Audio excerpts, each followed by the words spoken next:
is adopted.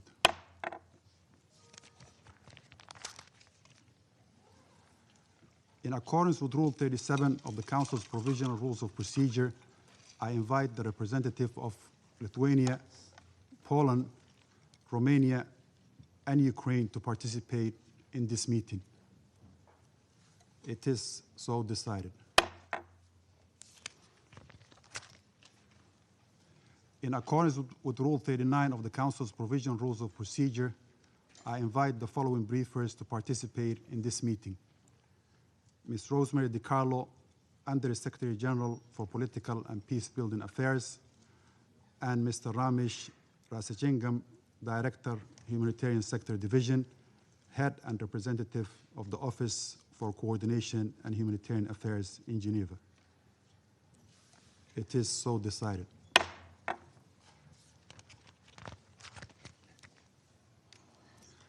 In accordance with Rule 39 of the Council's Provisional Rules of Procedure, I also invite His Excellency Mr. Stavros Lambrinidis, Head of the Delegation of the European Union to the United Nations, to participate in this meeting. It is so decided. The Security Council will now begin its consideration of item 2 of the agenda. I now give the floor to Ms. Rosemary DiCarlo. Thank you, Mr. President. The start of the new year has brought no peace or even respite to Ukraine, but renewed fighting and devastation. Large-scale aerial assaults by the Russian Federation against civilians and civilian infrastructure across the country have resulted in horrific levels of destruction and suffering. As temperatures plummet far below freezing, the Russian Federation has intensified its systematic attacks targeting Ukraine's energy infrastructure. The strikes have killed and injured scores of civilians and deprived millions of Ukrainians of electricity, heating, and water for prolonged periods. The impact of these attacks is felt hardest by the most vulnerable, the elderly, children, and persons with limited mobility. They follow a well-established and deeply troubling pattern. Attacks escalate when weather conditions worsen and people's need for heating becomes most acute. In one of the most recent large-scale barrages overnight between 8 and 9 January, the Russian Federation reportedly launched 242 drones and 36 missiles against Ukraine. In Kyiv, at least 4 people were reportedly killed and 25 others injured. A paramedic rushing to provide emergency medical care was among those killed, reportedly by a so-called double-tap strike.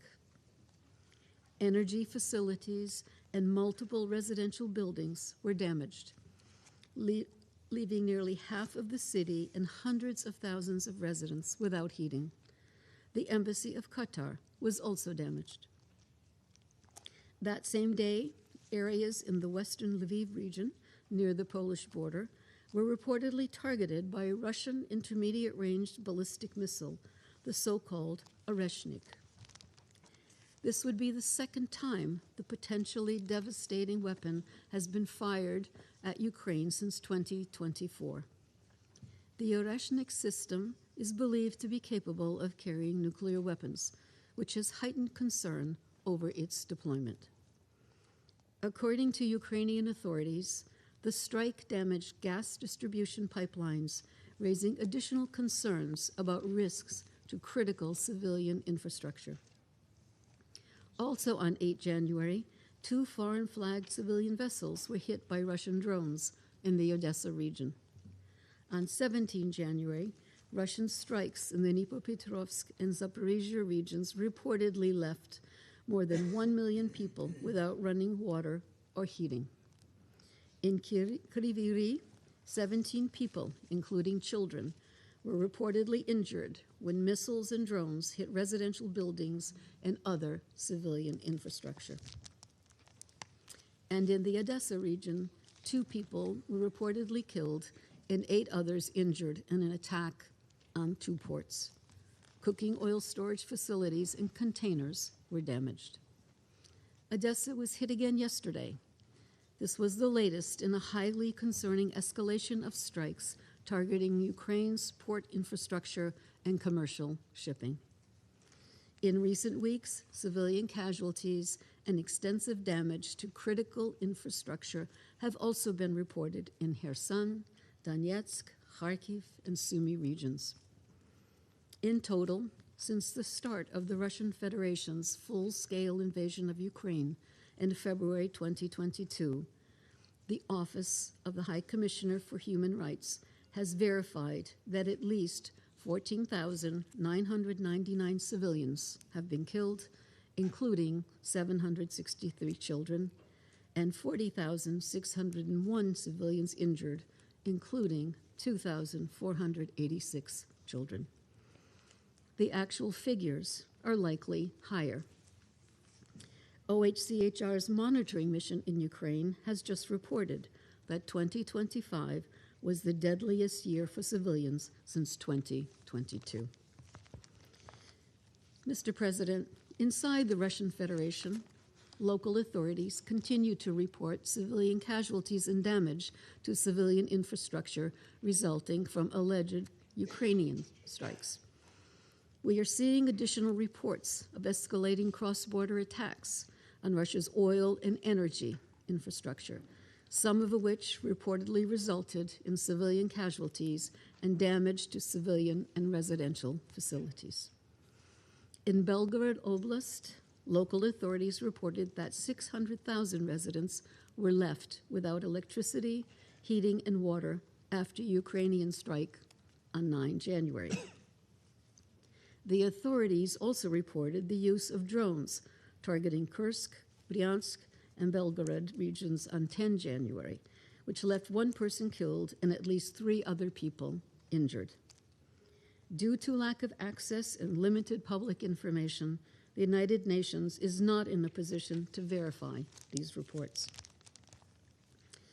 Mr. President, we reiterate the Secretary General's strong condemnation of all attacks against civilians and civilian infrastructure. Such attacks violate international humanitarian law. No matter where they occur, they are unacceptable, unjustifiable, and must stop immediately. Mr. President, as hostilities intensify, the situation at Ukraine's nuclear sites remains extremely precarious. On the night of 3 January, Europe's largest nuclear power plant in Zaporizhia, temporarily occupied by the Russian Federation, lost power from one of its high-voltage lines due to hostilities. Over the past week, the team of the International Atomic Energy Agency at the site has reported a significant increase in military activity in the areas surrounding the plant, including explosions heard close to the facility. These events are extremely alarming. The IAEA continues its efforts to establish temporary ceasefire zones in the areas around the plant to allow for essential repair work to ensure its safe and secure functioning. We urge both the Russian Federation and Ukraine to engage constructively with the IAEA and to immediately cease any military activities near the plant in order to reduce the risk of a catastrophic accident. Mr. President, in just over a month, we will mark 4 years since the start of the Russian Federation's full-scale invasion of Ukraine. The war has brought untold suffering to the Ukrainian people, killed an unimaginable number of young men of both countries, caused global economic dislocation, and sown instability in the region and beyond. The damage it has done to the international system is still being measured. The war should never have started, and it must stop. We commend the efforts of the United States and all others concerned who are working towards peace. We urge all involved to sustain this vital work, including through concrete steps to de-escalate, stop the ongoing attacks impacting civilians in Ukraine and the Russian Federation, and establish clear parameters to end this devastating conflict. We reaffirm the Secretary General's repeated calls for an immediate, full, and unconditional ceasefire as a first step towards a just, lasting, and comprehensive peace grounded in respect for international law and the principles of the United Nations Charter. Any peace in Ukraine must fully uphold the sovereignty, independence, and territorial integrity of Ukraine within its internationally recognized borders. The United Nations remains ready to support all meaningful efforts toward this end. Thank you, Mr. President. I thank Mr. Carlo for the briefing. I now give the floor to Mr. Ramesh Rajasingam. Mr. President, thank you for this opportunity to update the Council on the humanitarian situation in Ukraine. Since our last briefing on 9 December, the plight of civilians has grown more desperate as large-scale attacks continue to push energy systems, emergency services, and the very means of winter survival to the brink. As just outlined by Under-Secretary General Carlo, multiple regions across the country were struck on 8 January, causing civilian casualties and widespread disruption to electricity, heating, and water supplies with temperatures of -10 degrees Celsius and below. In Kiev, authorities reported several civilian deaths and more than 20 people injured in the attacks. Among the victims were health workers and first responders assisting those affected. One health worker was killed, while 5 rescuers and 4 health workers were injured after coming under repeated strikes. Since the start of the year, the World Health Organization has reported 11 attacks on healthcare in Ukraine, resulting in 2 deaths and 14 injuries. What makes these attacks especially devastating is that they cripple the systems that keep civilians alive during winter. Power, heating, and water infrastructure have been repeatedly struck in major urban areas, including Kiev, Odessa, Dnipro, Zaporizhia, and Kryvyi Rih, leaving hundreds of thousands of people without electricity, heating, or water for prolonged periods. With winter conditions intensifying, each damaged substation, heating pipeline, or pumping station triggers cascading failures that put even more lives at risk. In Kryvyi Rih, families are melting snow for washing and cooking. They're also heating water over candles after power cuts lasting more than 1 day. In Kiev, more than 1,200 heated safe spaces are operating, and state emergency services and our humanitarian partners have established an additional 68 heating points in the most affected neighborhoods, offering people a place to warm up, charge their phones, and reconnect with loved ones and amid blackouts. Mr. President, civilians continue to be evacuated under dangerous conditions. Continued hostilities and repeated strikes on residential areas are forcing people to flee frontline communities. In recent days, evacuations have continued from the Donetsk region, including a high proportion of children, older people, and those with limited mobility.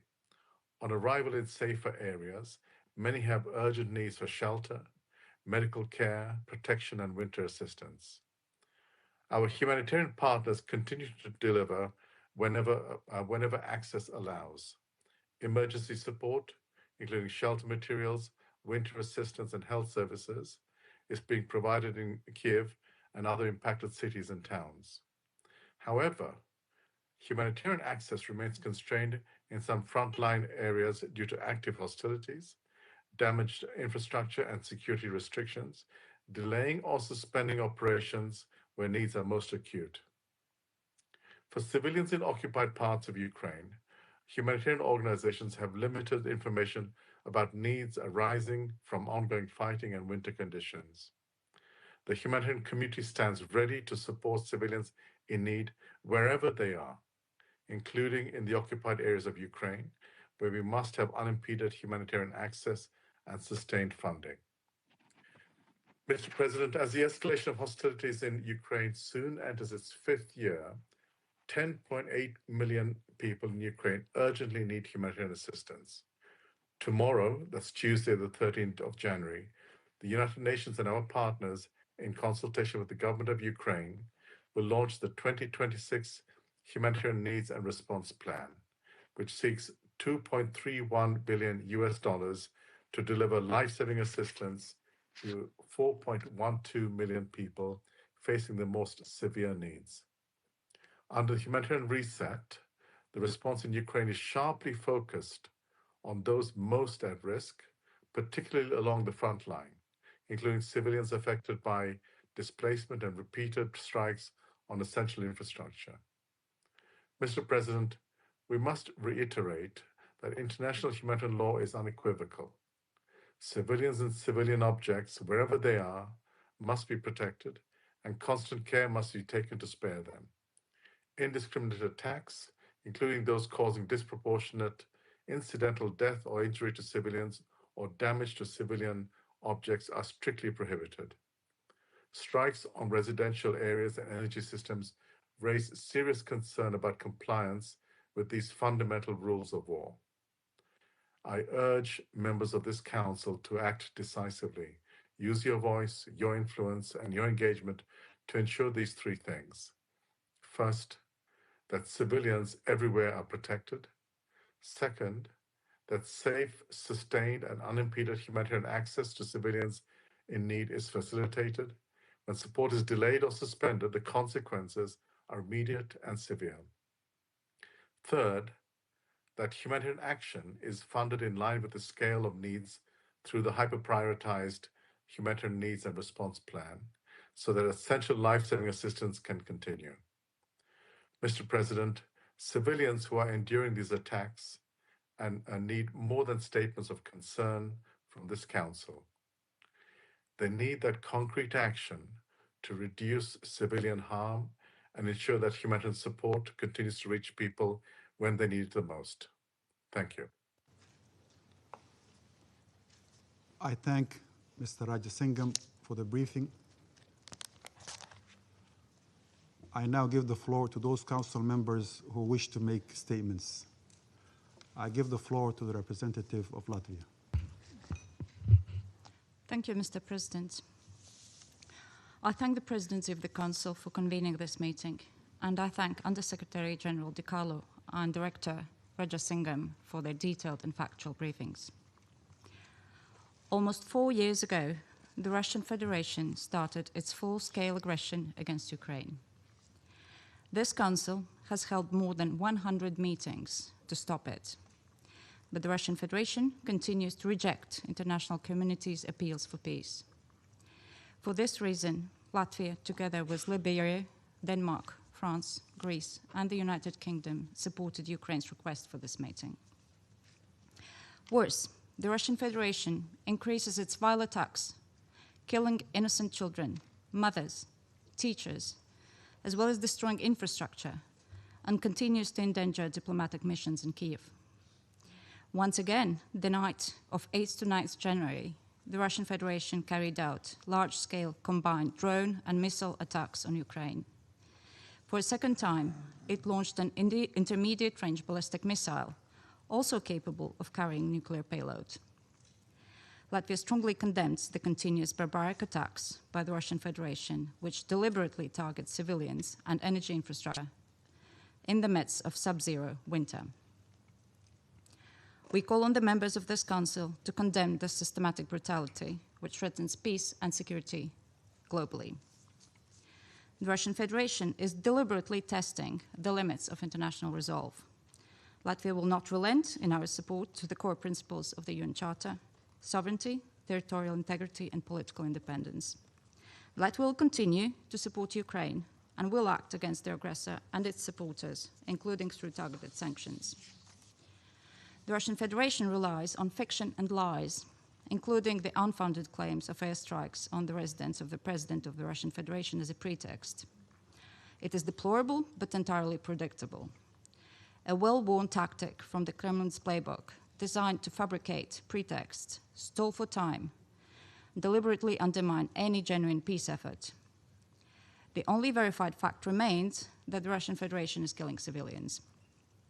And we call on the Russian Federation to stop spreading falsehoods and instead grant access to international monitors, especially UN agencies and the ICRC. And we continue to be deeply concerned by reports about human trafficking from Africa, the Middle East, and other regions to work in drone factories in the Russian Federation and even be sent to the front lines as expendables. Mr. President, Latvia strongly supports the efforts under the leadership of the United States to secure a just and lasting peace in Ukraine. Ukraine has clearly demonstrated its readiness to make high sacrifices to achieve it, and the whole of Europe has worked tirelessly in good faith to restore peace in our continent. Last week in Paris, a coalition of over 35 nations, including Latvia, together with Ukraine and the United States, committed to durable principles to achieve peace in Ukraine. The Russian Federation rejects it. It is important to highlight a disturbing pattern. The closer we come to peace and justice, the more brazen the attacks and lies by the Russian Federation become. Mr. President, in conclusion, we reaffirm our resolute support to Ukraine.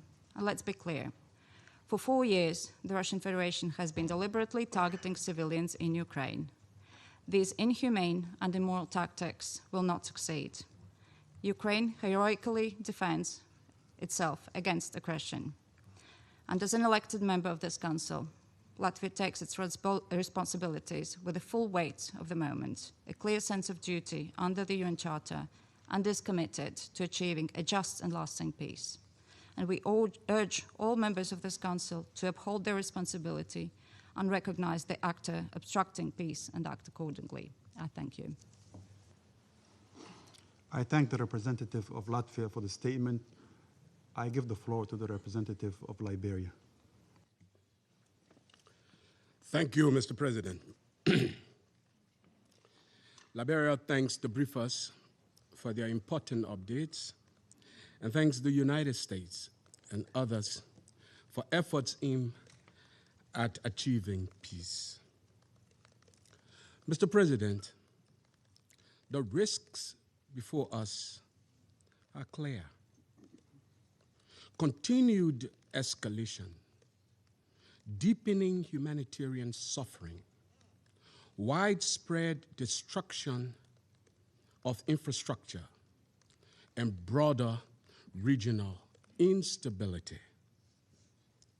The war in Ukraine tests not only international peace and security, but the foundational principles of this organization. The principles of sovereignty, territorial integrity, and the peaceful settlement of disputes. These principles are not abstract ideals, nor were they intended to be. They are the rules that make peaceful coexistence among nations possible. Furthermore, they guarantee the maintenance of international peace and security. Whenever the Council has confronted questions on these principles, it has acted to confirm one constant truth. Adherence to these principles is neither optional nor selective. Importantly also, they cannot be upheld in response to convenience. Notably, the erosion of these principles, whether through disregard or selective application, has repeatedly made the world more dangerous and unsafe. This was true 80 years ago. It certainly remains true today. Mr. President, a world committed to multilateralism must reject the notion that force is an effective or legitimate language of security. The very basis of our collective membership in the United Nations is a shared commitment to resolve disputes through dialogue and peaceful means.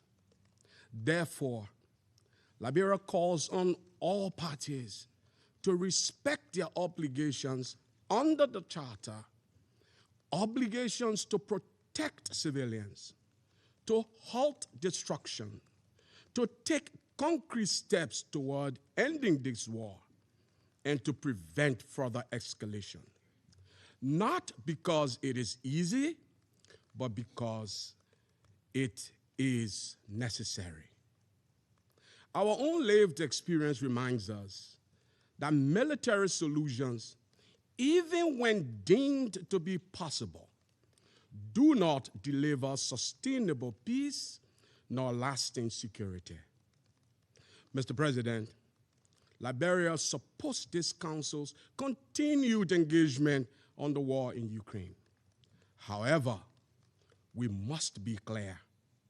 When the Council declares itself seized of a matter that gravely threatens international peace and security, it must do so with the collective resolve to move beyond a mere repetition of national positions to a genuine search for a resolution.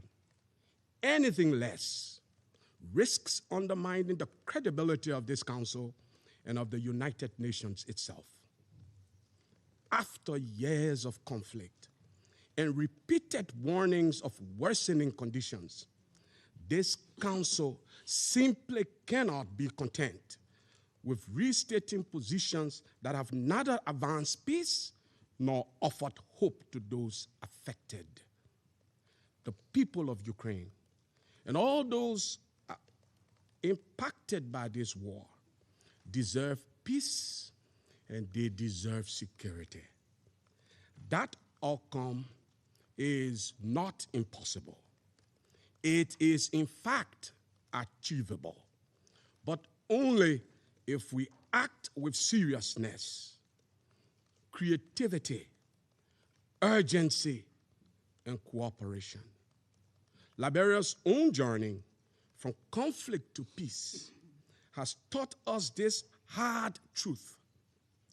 Peace becomes possible when cooperation replaces confrontation, when dialogue includes even adversaries, and when international law and fidelity to the Charter bind all nations, both big and small. Finally, Mr. President, ours is a simple message. The war must end. The killings must stop. The destruction must cease. The path to true peace must begin. Liberia stands ready to work constructively with all Council members to ensure that future generations inherit a world where peace remains possible. I thank you for your kind attention. I thank the representative of Liberia for the statement. I give the floor to the representative of Denmark. Thank you, Mr. President. And I would also like to thank Undersecretary General Carlo and OCHA Director Raja Singham for their briefings. We also welcome the permanent representative of Ukraine to this meeting. Mr. President, while talks to bring peace to Ukraine continue, Russia has again chosen to intensify its brutal war, which brings us again to this Council. It is hard to know which element of Russia's attacks on Ukraine last week, on the night between 8th and 9th of January, is the most outrageous. Firstly, in a single night, Russia fired hundreds of drones and missiles at Ukraine's cities. Before dawn, at least 4 civilians in Kyiv were dead and 25 wounded. And as we've heard from Undersecretary General Carlo, paramedics attempting to pull survivors from the rubble were also attacked, a so-called double-tap strike, with one of the rescuers also killed. Denmark condemns these shocking Russian attacks.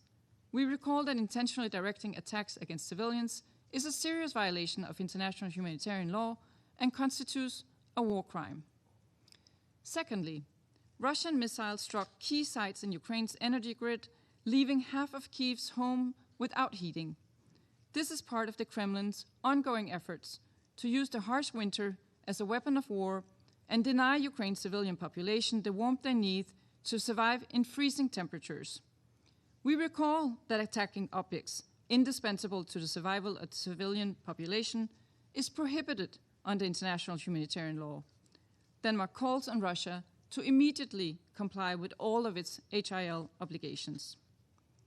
Thirdly, the airstrikes included the deployment of a hypersonic missile which hits the outskirts of Lviv, hitting a city not only a short distance from NATO and EU territory, is a reminder of Russia's recklessness and causes for great concern. Russia's use of this missile has again shown its willingness to escalate its war of aggression. These are irresponsible actions which we condemn and which only reinforce our commitment to continue supporting Ukraine alongside our allies and partners. Mr. President, the Russian aerial blitz on Ukraine is the latest appalling episode in the Kremlin's ongoing and systematic acts of aggression. As we've repeatedly said, it is far beyond high time for Russia's war in Ukraine to stop. Despite intense engagement between Kyiv and Washington, so far we have only seen bad faith participation by Moscow in peace talks.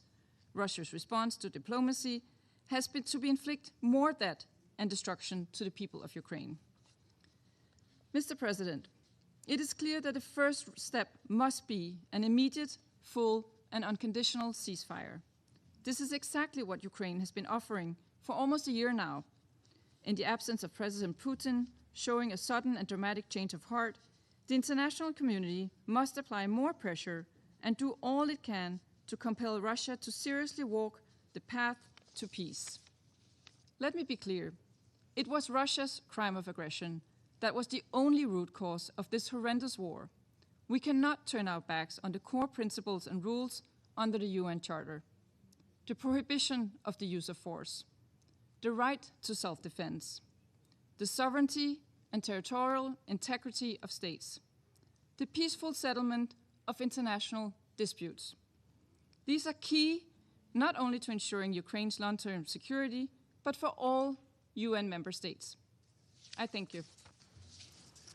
I thank the representative of Denmark for the statement. I give the floor to the representative of China. 主席，我感谢迪卡洛副秘书长 I thank Undersecretary General Di Carlo 司长的通报。 and Director Rajasingham for their 乌克兰危 briefings. 机延宕已接近4 The 年， Ukraine crisis has dragged 当 on 前 for 乌克兰问 almost 题 4 years. 进入 The 谈判解 situation 决 has now 的 entered 关键阶 a 段。 critical stage of 各重要 negotiated 利益攸关 settlement. 方 The key 相继提 stakeholders 出一 have 些和平设 proposed 想 various 和 peace 方案。 initiatives and plans. 谈判的窗口 The 已经 window 打 for 开， negotiations has 和平的曙 opened, 光就在前 and the 面。 dawn for peace is 遗憾 within 的是 sight. 地面战事仍在继 Regrettably, 续， fighting 一 continues 次 on the 次 ground. 给和平曙光蒙上阴影。 Repeated flare-ups have 前 cast 进 a 之路 shadow of 依 the 然 prospect of 崎 peace. 岖 The 坎 path 坷。 forward remains arduous. 形势越是复杂严峻， The more 越不能 complex and 放 grim 弃 the 希望， situation, 越 the 要 more 加紧努 we 力。 must not give up hope, and the more 第 we 一， must 要和平， redouble our 不要 efforts. 战争， First, 俄乌 peace 是搬不走 must 的邻居， prevail over war. 实现两国 Russia 和 and 睦相处 Ukraine are 是各 inseparable 方 neighbors. 共同期 Achieving 盼。 harmonious 也是 coexistence 唯一 between the two 正确选 countries 择。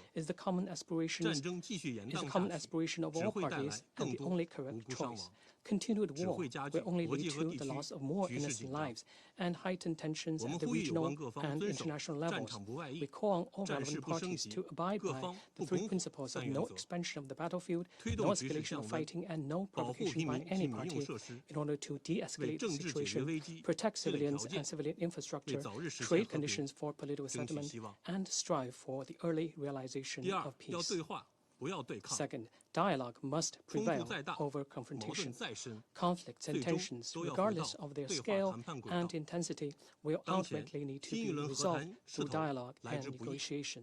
The 值得 hard-won 各 momentum 方 of the 珍惜。 latest round of peace talks should be 我们 cherished 呼吁当事 by 方 all 相 sides. 向而行， We call on the 持 parties 续 to 积 the 累共 conflict 识， to work towards the 重视 same 并 goal, 妥善解决 continuously build 彼此安全关 consensus, 切， and take seriously 尽早 and 达成 appropriately 全面、 address each 持久、 other's 有 security 约定的 concerns in order to reach a comprehensive, lasting, and binding peace agreement as soon as possible. The potential peace deal should eliminate the root causes of conflict, build a balanced, effective, and sustainable European security architecture, and contribute to the lasting peace and stability in the continent. Third, unity must prevail over division. Garnering more voices and making stronger appeals are essential for promoting a ceasefire and giving lasting peace a better chance. The international community should project a more objective, balanced, and rational voice to help realize the vision of peace as soon as possible. The continued spillover of crisis has severely impinged on the global economy. China poses the use of the crisis by any party as a pretext to impose illegal unilateral sanctions and disrupt normal trade and economic relations. China also opposes any opportunist attempts to divide the world and create closed and exclusive blocs. President, China's position on the question of Ukraine has been crystal clear and consistent. Guided by President Xi Jinping's four shoulds, China has been unrelenting in promoting peace talks, facilitating a political settlement, and creating conditions and building consensus for peace. We have maintained close communication with Russia, Ukraine, and other relevant parties, actively engaged in shuttle diplomacy, and set up a Friends of Peace group for this purpose. We have been continuously making calls for peace, garnering consensus, and promoting peace efforts. China sincerely welcomes all efforts that contribute to the peaceful settlement of the crisis and will continue to work with others to play a constructive role in promoting a political solution of the crisis. Thank you, President. I thank the representative of China for the statement. I now give the floor to the representative of Greece. Thank you, Mr. President. I would like to thank Undersecretary General Carlo and Director Rajasingham for their briefings, and I welcome the participation of the representative of Ukraine in the meeting. Mr. President, the continuing drone and missile attacks unleashed by the Russian Federation against major urban centers, civilians, and critical energy infrastructure in Ukraine, including over the holiday season and the past few days, demonstrate Moscow's disregard for the diplomatic momentum built in Geneva, Florida, and Paris. The intermediate-range ballistic missile strike on January 9 against the Lviv region, just 60 kilometers from the Polish border, using the so-called Oreshnik missile, represents the most recent serious escalation of this war, posing a major threat to the safety and energy security of Ukraine. These recent strikes that resulted in numerous civilian casualties and severe destruction of buildings and critical infrastructure left thousands of Ukrainians without electricity, heating, and water in the middle of winter, illustrating once again utter disregard for international law and international humanitarian law. Moreover, during the strikes in Kiev, the premises of the Embassy of the State of Qatar were damaged in flagrant violation of the 1961 Vienna Convention on Diplomatic Relations. In view of the above, I would like to make 3 points. First, we join the Secretary General in condemning in the strongest possible terms the deliberate targeting of civilians and civilian energy infrastructure, in blatant violation of international humanitarian law, and we call upon Russia to cease immediately such unacceptable, unjustifiable, and unlawful acts. As we have heard from USG Carlo, 2025 was the deadliest year for civilians in Ukraine since 2022. Total civilian casualties in Ukraine increased by more than 30% compared to the previous year and by 70% compared to 2023. We express our gratitude to all UN and humanitarian agencies in Ukraine, including OCHA, UNICEF, and FAO, for the life-saving services they provide, particularly in protecting the most vulnerable groups such as children, women, and people with disabilities. Second, we reiterate our principled position that the protection of humanitarian personnel should always remain a top priority and that they must never be targeted. We are also deeply concerned by the ongoing impact of hostilities on healthcare infrastructure and personnel. According to the World Health Organization, nearly 43% of all attacks against healthcare facilities globally in 2025 occurred in Ukraine. Tragically, 9 such attacks have already been documented in the country during the first days of 2026. We deplore the fact that during the recent strikes, 1 health worker was killed and several other health workers and rescuers were injured. Third, on peace efforts, Greece welcomes the progress on the draft peace plan achieved in Geneva and Florida, as well as the recent Paris Declaration. We reiterate our call for an immediate ceasefire as necessary first step towards a comprehensive, just and lasting peace. We remain committed to Ukraine's sovereignty, independence, and territorial integrity within its internationally recognized borders, and we unequivocally reject any change of borders as a result of the use of force. This would set a dangerous precedent with potential repercussions on global security. We emphasize that no peace agreement can be sustainable without the direct involvement of Ukraine and Europe and the full consent of Ukraine. And we also stress the need for credible and enforceable security guarantees to prevent the recurrence of war. Last but not least, we should ensure that the post-war period enables for the reconstructions of Ukraine and sets the course for the return not only of peace but also of prosperity to the war-torn country.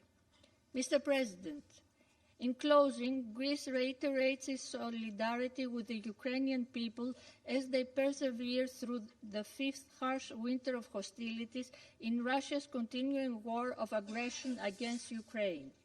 We support the U.S.-led initiatives to end the war, and we call on Russia to engage in the negotiations in good faith, in full conformity with international law and the UN Charter. I thank you. I thank the representative of Greece for the statement. I now give the floor to the representative of the United Kingdom. Thank you, President. I thank USG Carlo and Director Rajasingham for briefing us today, and I welcome the participation of the Permanent Representative of Ukraine in our meeting. At the end of last week, Russia launched yet another brutal assault on Ukraine. Ukraine has confirmed that on the night of 8 January, Russia launched 242 drones and 36 missiles, including an Oreshnik intermediate-range ballistic missile, against targets across Ukraine, in particular, critical energy infrastructure. As we've heard today, the attack caused the death and injury of dozens of civilians, the deprivation of millions of power and heating at a time when temperatures fell as low as -20 degrees Celsius, and additional pressure on vital services, including healthcare and water supplies. Russia's use of another Oreshnik IRBM should be universally condemned. This hypersonic missile, capable of travelling at over Mach 10, is reported to have hit a site in the region of Lviv, just 50 miles from the Polish border. Such action is reckless. It threatens regional and international security and carries significant risk of escalation and miscalculation. Russia has attempted to justify this escalation by claiming an attack on one of President Putin's residences. But this claim is false. There was no such attack. This is just another case of Russia's use of disinformation to justify egregious and escalatory activity in Ukraine. Russia's latest assault came in the same week that President Zelensky and the US were in Paris with European and international leaders to discuss peace. President Putin claims to want peace, and yet his actions tell a different story. The rest of the world wants peace in Ukraine, a peace in line with the UN Charter. We welcome the significant progress which has been made. Together with our international partners, the UK will continue to work hard towards that goal. President, Russia's attacks are clearly intended to erode the morale of the Ukrainian people. But their resilience and determination over the past 4 years remains undimmed. Energy services are already being restored, damaged homes being rebuilt. Ukraine will survive this latest attack as it survived so many before. And if President Putin thinks this violence will deter Ukraine's partners, he's wrong about that too. We will continue to ensure that Ukraine gets the military and financial support it needs to defend itself. And we will increase pressure on Russia to de-escalate and engage in meaningful negotiations. For the sake of international security and the integrity of the UN Charter, Ukraine must emerge from this war as a sovereign, secure, and independent country. I thank you.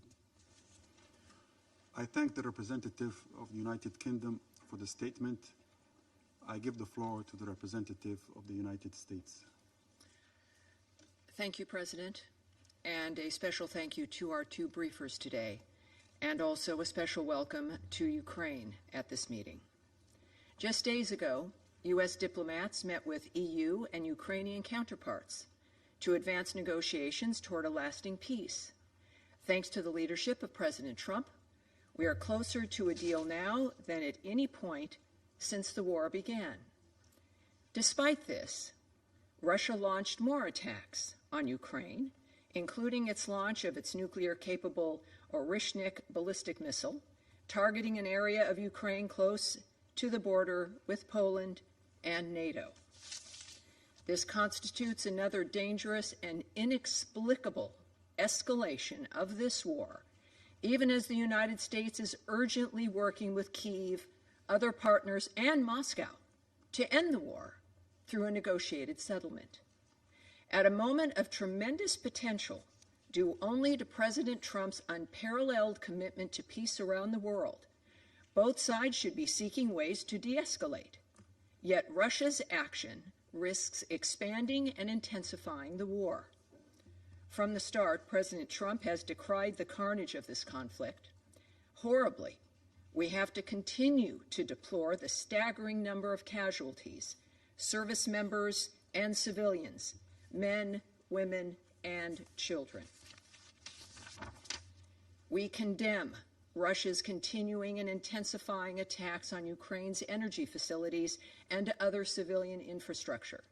These attacks make a mockery of the cause of peace, a cause of paramount importance to the world and to President Trump. I would like to remind the Russian Federation of its vote in favor of Security Council Resolution 2774 nearly 1 year ago. That resolution called for a swift end to the conflict and lasting peace. It would be nice if Russia matched their words with deeds. In the spirit of that resolution, Russia, Ukraine, and Europe must pursue peace seriously and bring this nightmare to an end. Thank you. I thank the representative of the United States for the statement. I give the floor to the representative of the Democratic Republic of Congo.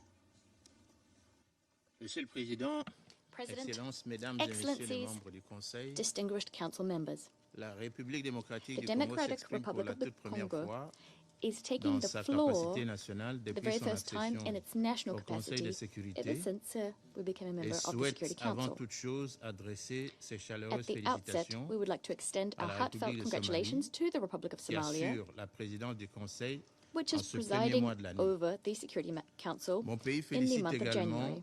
My le country Bahreïn, would la also like to Colombie, congratulate la Bahrain, Lettonie Colombia, et le Latvia, Libéria pour leur and entrée au Conseil Liberia on their et accession salue to the les Security Council. interventions de We welcome Madame la sous-secrétaire générale des Nations the Unies aux affaires interventions by politiques et à la USG for Political consolidation de and la Peace paix, Building ainsi que Affairs, celle du directeur de la as well as division that de la of coordination the de l'OCHA, OCHA dont les Director. exposés ont permis au Conseil de disposer Your briefings d'un gave the aperçu Council actualisé an sur updated l'évolution de la snapshot situation en of Ukraine. developments in Ukraine. La République The démocratique du Democratic Congo Republic of salue the enfin Congo la would présence also like du to représentant welcome the permanent de presence of the l'Ukraine à permanent cette representative réunion. of Ukraine at this Monsieur le meeting. Président, President, la République the démocratique du Democratic Congo demeure Republic of the profondément Congo remains préoccupée deeply par la disquieted détérioration by the continue de la ongoing situation deterioration sécuritaire et of the humanitaire en security and Ukraine. humanitarian situation in Ukraine. La prolongation de ce conflit ne fait The qu'aggraver les continuation of souffrances this des populations conflict civiles does nothing but et compromet exacerbate chaque the jour suffering of davantage civilians, les and with perspectives d'une each paix durable. passing day À cet égard, dims the prospects for l'escalade lasting observée au peace. cours de la semaine écoulée The rappelle escalation we've avec seen over the last acuité week l'urgence is a sharp maintes fois reminder soulignée of au the sein de ce pressing Conseil need, de which has been privilégier une highlighted by this solution Council countless du times, conflit the par pressing need une to résolution opt du conflit par des for voies pacifiques, conflict resolution notamment par la via peaceful diplomatie means, et le in dialogue, particular conformément diplomacy au principe and du droit dialogue, international, in accordance with the du droit principles of international international law, humanitaire international et aux humanitarian law, dispositions pertinentes de la and Charte des relevant Nations Unies. provisions of the United Nations Mon pays Charter. appelle à ce titre Thus, my toutes les country parties à respecter calls on all scrupuleusement parties to les obligations meticulously qui leur incombent uphold en vertu the du droit obligations incumbent international upon them et under rappelle que les international populations law. civiles, We de recall même that que civilians, les infrastructures much like civiles essentielles essential and et critical critiques civilian doivent infrastructure, être protégées et must be préservées en toutes protected and circonstances. safeguarded under all La République circumstances. démocratique du The Congo Democratic exhorte Republic of par the Congo ailleurs les parties à also garantir urges un the accès parties humanitaire to sûr, guarantee rapide safe, et sans rapid, entrave and afin de unimpeded humanitarian permettre aux access acteurs so as to humanitaires allow humanitarian d'apporter une actors to assistance deliver efficace aux effective populations assistance civiles durement to affectées civilians par ce hard hit conflit. by Monsieur le this Président, conflict. la République President, démocratique du Congo demeure The convaincue Democratic Republic of the Congo stands qu'il ne convinced saurait y that avoir de there solution cannot militaire be durable a à ce lasting conflit military prolongé, solution to this lequel protracted se conflict. trouve aujourd'hui A conflict dans une which impasse today manifeste dont le is at principal a corollaire clear demeure le impasse, lourd tribut payé of which the jour après principal jour par les corollary populations civiles. is the heavy price paid Dans cette day in, day perspective, out by mon civilians. pays salue les From this efforts vantage point, diplomatiques my country would like to et de welcome médiation the déployés diplomatic par and les mediation partenaires efforts internationaux, deployed by notamment international partners. les rencontres initiées In particular, au mois de décembre the par les meetings États-Unis qui initiated visent in à December by the favoriser le United dialogue States, ainsi que aiming at la création des promoting conditions dialogue, d'une désescalade as well as progressive des creating tensions. the conditions La for a paix, progressive la sécurité ainsi que la de-escalation dignité of des tensions. populations Peace, prises au security, piège and the par ces dignity conflits of constituent une priorité people pour la taken République hostage by this démocratique du conflict Congo. are a priority for the C'est Democratic Republic pourquoi of nous Congo. réaffirmons For this reason, notre we reiterate disponibilité our à readiness soutenir to toute support initiative all crédible credible visant une initiatives résolution aimed at pacifique du conflit en Ukraine, ensuring a peaceful de settlement nature of the à conflict in réduire Ukraine les souffrances so as to humaines reduce et à human prévenir suffering toute and extension prevent ou régionalisation de la crise. regionalization encourageons en or ce sens extension of the crisis. l'ensemble des parties Therefore, à we faire encourage preuve de all retenue parties to et à exercise œuvrer en restraint faveur d'une and to strive désescalade towards afin de créer un climat de-escalation propice so as to d'une create part à la conditions which are reprise conducive et d'autre part à la both to a poursuite d'échanges resumption diplomatiques and et a de continuation négociations of diplomatic constructives exchanges and permettant constructive de s'attaquer aux negotiations causes profondes so as to be able du to conflit. tackle the root causes Cela of this dans le conflict. plein And respect du this droit international with full et de la respect Charte for des international Nations law Unies. and the United Pour Nations conclure, Charter. la By way of République conclusion, démocratique the du Congo Democratic réaffirme Republic of the Congo son soutien à tous les reiterates efforts its support diplomatiques for all visant à diplomatic parvenir efforts à une aimed at solution crafting négociée a negotiated qui solution rétablisse durablement la which paix, would la sécurité sustainably et la reestablish stabilité peace, au security, and bénéfice des stability populations for the benefit concernées of et people de l'ensemble de in la Ukraine région. and throughout Je the vous region. remercie. I thank you. I thank the representative of the Democratic Republic of Congo. I give the floor to the representative of Bahrain.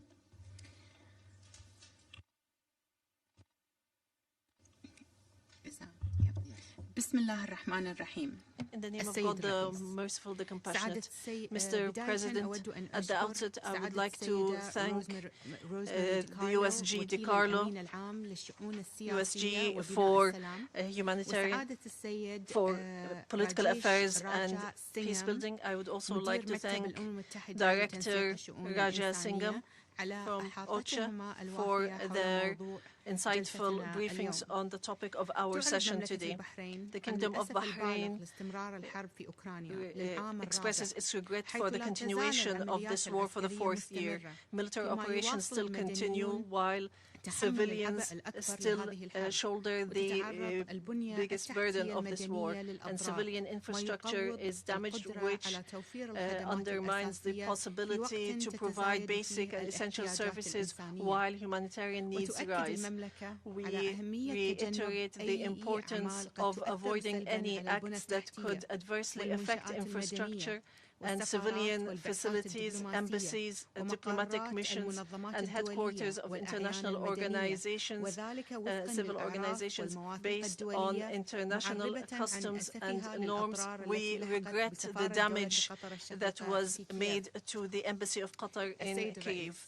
Mr. President, the Kingdom of Bahrain is firmly convinced that ending the war in Ukraine lies in continuing dialogue and negotiations and to hold on firmly to the principles of international law and international humanitarian law and the Charter of United Nations, and that all conflicts must be resolved peacefully in order to reach political resolution for them. We reiterate that it is necessary to keep dialogue and communication channels open and to work on coordination and consultation between all concerned parties to promote trust and to limit hostilities and their worsening in order to work on efforts towards peace. We also call for doubling efforts to have a negotiations path that would deal with the root causes of the conflict and would work on the security concerns of all parties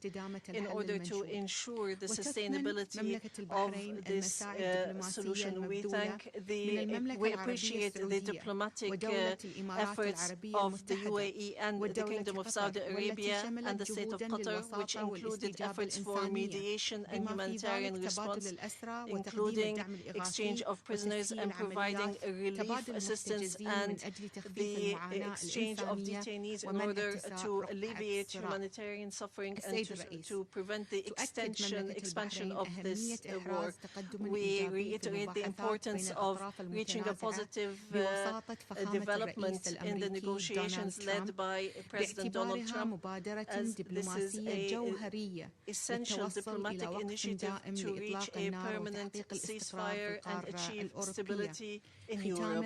In conclusion, we reiterate our support for regional and international efforts aimed at finding a comprehensive and lasting solution for the crisis in line with the principles of international law and the Charter of United Nations and UN Resolution 2774 in a way that would promote security and stability and peace regionally and internationally. Thank you, Mr. President. I thank the representative of Bahrain for the statement. I give the floor to the representative of Panama. Gracias, señor presidente. Thank you, Mr. President. Agradecemos la We participación would like to de la señora Rosemary thank DiCarlo, Madam Rosemary DiCarlo, Secretaria General Adjunta Undersecretary de Asuntos General for Políticos y Political de and Consolidación Peacebuilding de la Paz, Affairs, y al señor and Mr. Ramesh Rajasingham, representante de la Oficina de Coordinación representative de of the Asuntos Office for the Coordination quienes han of aportado Humanitarian información Affairs. We valiosa thank them sobre la both for the situación en el valuable terreno. information provided Tomamos with nota de la regard to the participación de los situation on the ground. representantes We also take de note las of the delegaciones participation of the europeas en European esta reunión de delegations in this emergency meeting. entre Rusia y The Ucrania conflict between es una the Russian guerra Federation and Ukraine está a punto is de a cumplir war that is 4 now años approaching its y 4th sin year que se presenten indicios de without una posible there being terminación. any possible En clear Ucrania, end de in acuerdo sight. con datos verificados por el According sistema de to Naciones figures Unidas, verified by the United al menos Nations system, in Ukraine, at least 14,533 civilians have been killed since the start of the conflict in Ukraine. And according to figures reported by the authorities of the Russian Federation, 7,269 civilians are reported to have lost their lives during the same period.